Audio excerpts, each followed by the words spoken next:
En este vídeo os voy a explicar brevemente qué tipo de información podéis encontrar en esta hoja resumen de la programación. Sabéis que la programación es un documento más largo que este, que se envía por parte de todos los profesores a Inspección Educativa, y en la programación lo que se indica es cómo va a funcionar el curso, cuáles son los contenidos que se van a impartir, si va a haber algún tipo de evaluación, cuándo se va a hacer, etcétera. En el caso de los estudios de acceso a la UIB, esta hoja de programación es un poco particular porque en realidad a vosotros yo no os voy a evaluar. Por tanto, no tiene mucho sentido que haya criterios de evaluación o exámenes con nota que cuenten, porque aquí en realidad no vais a obtener ningún aprobado. Cuando hagamos exámenes los haremos pues para que tengáis conciencia de cómo vais, pero esto no va a tener ningún tipo de repercusión en el examen que luego haréis el día que vayáis a la universidad. Entonces también los objetivos didácticos respecto de otras materias también son diferentes, porque en otros cursos se trata pues, de que los alumnos sean competentes en algo concreto o que estudien la literatura de la época. Aquí en realidad en este examen de lo que se trata es de que superéis la prueba de acceso a la UIB. A mí me gustaría deciros, no, en este curso os voy a enseñar lengua castellana. No va a ser así, no os voy a enseñar lengua castellana en general, sino que os voy a enseñar lo que necesitáis saber de lengua castellana para superar la prueba de acceso a la UIB y además para superarla con buena nota, que sería mi objetivo particular en este caso. El examen de la UIB de lengua castellana no es difícil, lo que es difícil es sacar buena nota, porque además el coordinador, que es el profesor que también pone el examen, cada año cambia todas las preguntas. Entonces, tenemos una idea de cuál es el estilo del examen, pero no podéis decir voy a hacer práctica haciendo el examen del año anterior y del otro y del otro y del otro. Es interesante que los veáis, como digo, para que veáis cómo son los modelos de examen, pero como cada año cambian las preguntas, no podéis decir, mira, el año pasado preguntó por las palabras parasintéticas, pues ahora este año seguro que pregunta por las palabras parasintéticas. A lo mejor sí o a lo mejor no, pero aunque lo pregunte, lo va a preguntar de una forma diferente a como lo hizo en el examen del año anterior y del otro y del otro. Este es su cuarto año como coordinador. Bueno, ¿cuáles son los contenidos que yo voy a explicar en clase? Los contenidos son los que vienen marcados por el temario de la UIB. Lo tenéis en la parte de recursos. Si accedéis al aula virtual y vais a lengua castellana y UIB y vais a este apartado que tenéis aquí de recursos, vais a ver que tenéis el temario de la UIB. Este es el temario que publica la universidad antes de los exámenes, donde tenéis una información más detallada de los diferentes apartados del temario y de cómo va a ser el examen. Esto lo tenéis aquí. Y aquí también tenéis, si vais a este apartado de recursos, también vais a ver que os vais a encontrar con una carpeta donde tenéis los exámenes de la UIB. Veis que están ordenados, el 0 es el último que se hizo, el de este año en abril, el de abril 2025, y luego tenéis 24, 23. Estos tres son los que tenéis que mirar, porque son los del coordinador que hay ahora. Los anteriores son un poco diferentes porque eran de otra coordinadora. Entonces, como os digo, aquí tenéis esta serie de documentos, a partir de los cuales pues yo he elaborado este resumen de la programación. Entonces, según el temario de la UIB, en el primer tema vamos a ver cuáles son los tipos de textos según las bases textuales, es decir, si un texto es argumentativo o es expositivo o es dialógico, y también según sus ámbitos de uso, si el texto es literario, si el texto es periodístico, si el texto es ensayístico. En el segundo apartado vamos a hablar de fonética y fonología, y el sistema fonológico y su representación gráfica es lo que tiene que ver con la ortografía. Si hubiera una equivalencia directa entre sonidos y letras, no cometeríamos faltas de ortografía. Pero claro, el sonido K, por ejemplo, en castellano, pues se puede escribir con K de kilo, se puede escribir con el dígrafo QU o se puede escribir con la C, como en casa. Entonces, ahí es donde hay faltas de ortografía. ¿Por qué digo esto? Porque en este segundo apartado es donde se aprovecha para preguntar por cuestiones ortográficas y también por cuestiones del uso de los signos de puntuación. Y según nos contó el coordinador en la reunión que mantuvimos en septiembre de 2025, este es el apartado donde hay menos porcentaje de éxito.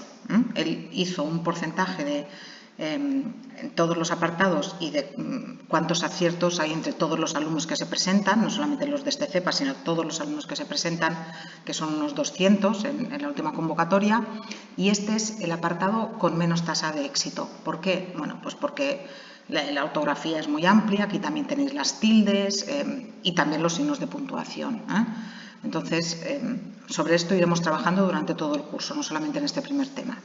El segundo tema es el que se llama de morfología, que sería, en este caso, la forma de las palabras y su identificación, si es un sustantivo, un adjetivo, luego, pues, no sé, tipos de sustantivo, grado de sustantivo, etcétera. Y aquí también ya se empiezan a introducir algunos conceptos que luego se amplían en el último apartado, que es el de sintaxis. El apartado número 4 es el de cambios léxicos y significado. Pues aquí es donde se habla de antónimos, de familias de palabras, se habla pues, de siglas, acrónimos, lo que tiene que ver justo con el significado de las palabras, no con su forma ni su función, sino con su significado.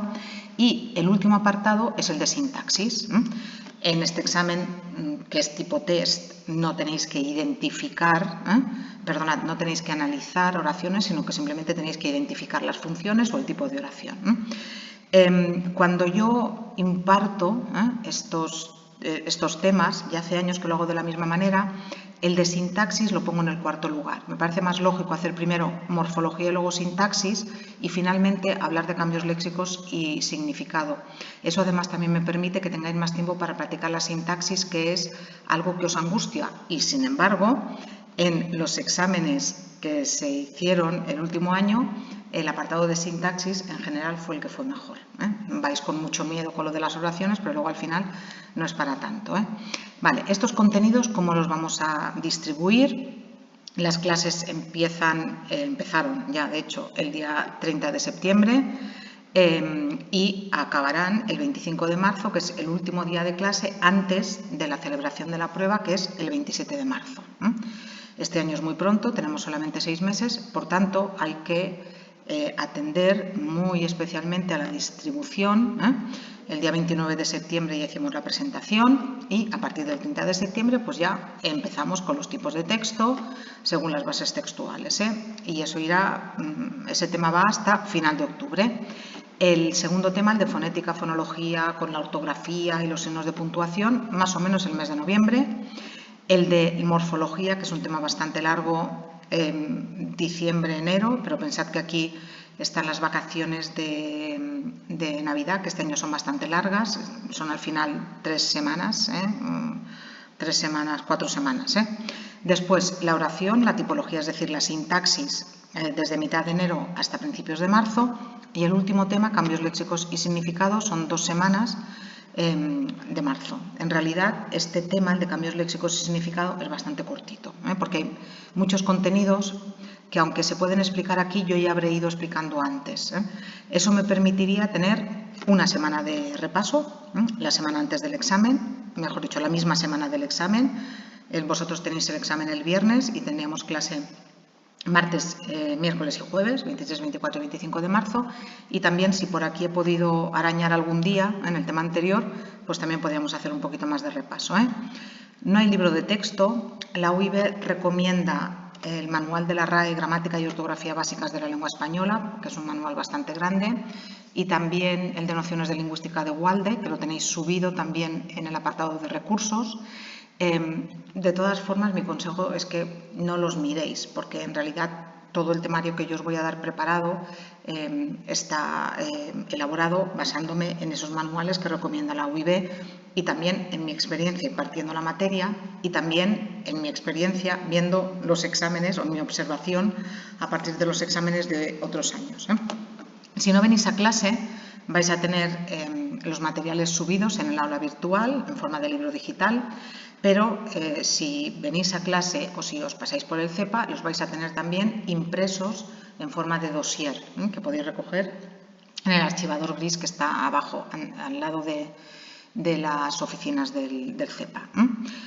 Bueno, aunque yo haya puesto aquí evaluación, ya sabéis que evaluación en realidad no tendréis, porque sí, nos reuniremos los profesores y os daremos una especie de boletín de nota, pero simplemente es para ver cómo vais, no es para nada más, es simplemente como una foto fija en este momento, pero aquí la evaluación que cuenta de verdad es la del día del examen de la UIB, la del 27 de marzo.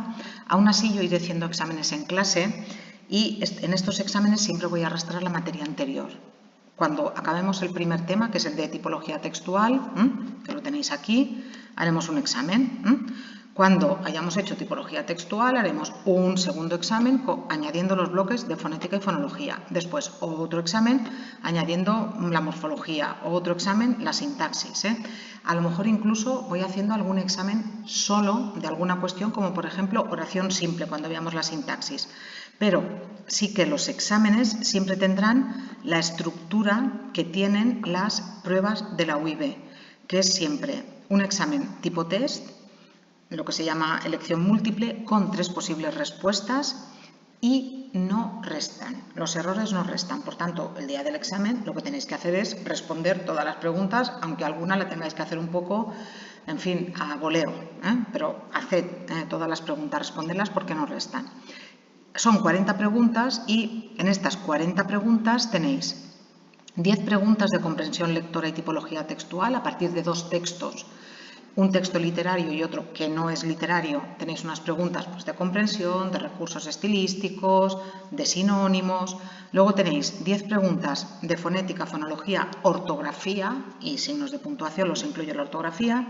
Luego tenéis 10 preguntas de morfología y semántica y 10 preguntas de sintaxis. El año pasado las preguntas estaban ordenadas por bloques, es decir, 10 preguntas de comprensión lectora, 10 de fonética, 10 de morfología y semántica, 10 de sintaxis. Este año ya nos ha dicho el profesor que excepto las de texto, que como hay 2 textos y hay 5 preguntas para cada texto, tienen que estar justo después de los fragmentos que se ofrecen, excepto las de texto, las otras 30 van a estar barajadas, es decir, os podéis encontrar primero con una pregunta de sintaxis, luego una de fonética, luego 2 de semántica y luego otra de fonética y luego una de ortografía. No van a estar ordenadas. Y de hecho, si sabéis si una palabra tiene diptongo, tritongo y hiato, lo vais a saber, os pongan esa pregunta, la número 15, os la pongan la número 35. Entonces, eso no añade ningún tipo de dificultad al examen. Como os he dicho, las preguntas en blanco incorrectas no penalizan el resultado final, por tanto, responded siempre todo. Y bueno, si venís a clase, pues ya sabéis que el teléfono móvil, pues en fin, apagado y ese tipo de cosas, pero bueno, no importa ni que os lo diga. Yo tengo hora de atención a los alumnos el miércoles de 5 a 5:55, pero también estoy antes, estoy también a las 4, los miércoles llego a las 4, por tanto a partir de las 4:05 estoy a vuestra disposición. Y si queréis contactar conmigo, tenéis en el aula virtual, tenéis aquí, ¿veis? Este es un correo electrónico y esto también es un chat. Si aquí clicáis, se os abre un chat, entonces escribís aquí lo que tengáis que escribir y a mí me llega enseguida. Entonces son las formas más fáciles de comunicaros conmigo y si no, a través también de este correo electrónico que tenéis aquí.